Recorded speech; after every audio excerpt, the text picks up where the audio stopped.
Hey coin collectors, and welcome to DC Coin World International Coin Channel. And today we have a bunch of 1984 pennies. We have the San Francisco Mint, we have the Philadelphia Mint, and we have the Denver Mint. And of course the Denver Mint, you can see one of them right up here has the D, and we'll go through that. Philadelphia Mint with no mint marks, you see a few of them. Here's another Denver, here's another Philly. And then up here we see the really shiny one, and we can almost always tell that's going to be a San Francisco Mint coin. But the one we really want to focus on is this one right here in the middle.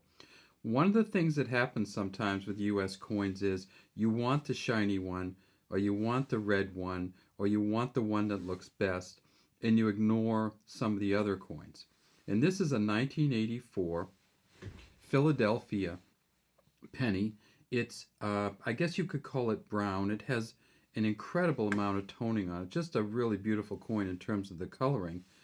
And the trick is for 1984, you might get a coin that looks like this that's worth $300 to $500. Why would it be worth $300 to $500 looking like this? Well, it's because in 1984 they had what they call the double die obverse. And let me show you on the PCGS website what you need to look at to find the double die obverse. So here it is, the double die obverse on the Philadelphia, and right up, see where the hand is right there? See that little line underneath the ear? So that's a doubled ear. So the ear's up here, and then there's some doubling here. You can also see a little tiny bit of doubling here on the chin, and then down here on the bow tie you'll see a little bit of doubling. You can see this part, you can see with the naked eye. This part's a little harder to see. You have to get the light right.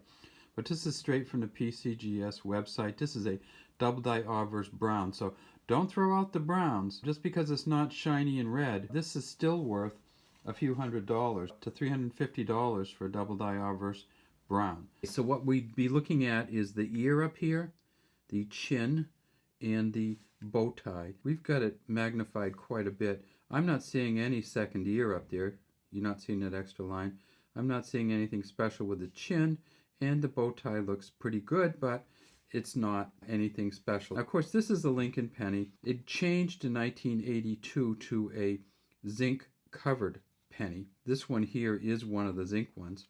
It has Lincoln on the front, and God We Trust above him, Liberty behind him. Under his chin we see the date, and then way down here we see the engraver's initials, the VDB, which has been on there since 1909.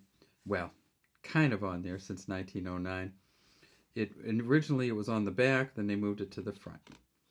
On the back of this coin says United States of America, E pluribus unum here. This is the Lincoln Memorial, and you'll notice on this one the back is much worse than the front was. 1 cent at the bottom, and over here the initials of the engraver of the back, and that's Frank Gasparo. This coin is going to be worth about 1 penny, but we keep it just because we love the coloring on it. So let's take a look at some of the other coins. Oh, and I should say in 1984 in Philadelphia, they made 8.5 billion. Some of the numbers report 8.5, some report 8.2. Let's just say they made over 8 billion of these coins at Philadelphia. So there's plenty of them out there to look through, and you'll probably get plenty. And it was also a double die obverse at the Denver Mint. It's one of those years where you can look for both. This one does not have a double die obverse that we can see, and it's really bad shape. But this has, what this has is this kind of cool D. See how the D on here kind of gets slanted and goes, in this direction, like it goes from here up at a slant.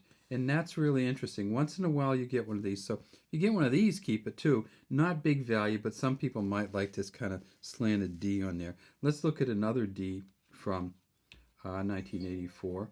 And you see this one is a straight up and down D, so let's see if we can show you the difference.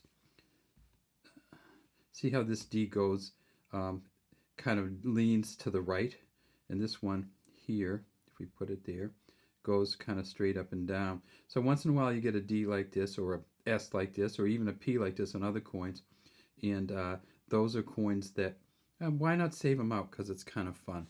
At the Denver Mint, in 1984, they made 5.6 billion. So about 14 billion between the two. So there's plenty of these out there, and feel free to, look at it. Look for that extra line in the ear and in the chin. Even at this rate, it's probably going to be worth $40 to $50. But if you can get a Denver Mint one and it's red, it's worth about $600. And if it's brown, it's worth about $225. If you want to look at a shiny one, here's a shiny one here. So this coin is probably worth a few dollars, but you'll see it doesn't have the double die. So this is the Philadelphia Mint from an uncirculated mint set back before they started doing the satin finish on them. This one you really can see, but you'll see that there isn't really any doubling the chin, the bow tie. Sometimes when you look at the bow tie, it looks like there's a little bit of doubling, but this is actually how the bow tie is tied. If you get the doubling, you get double lines on the outside, sometimes on the inside, but this is not it. And finally, the San Francisco Mint coin, and this is a shiny one, and this one is not going to have the double die obverse on it. They didn't have any of those issues as far as I know with San Francisco 1984, but they did make 3 million of these coins, and they are just beautiful coins. Not the greatest detail on the back, but still, like I said, this one's probably worth a couple dollars. All right, that's all we have today from DC Coinwell International Coin Channel. Remember, don't ignore the brown ones.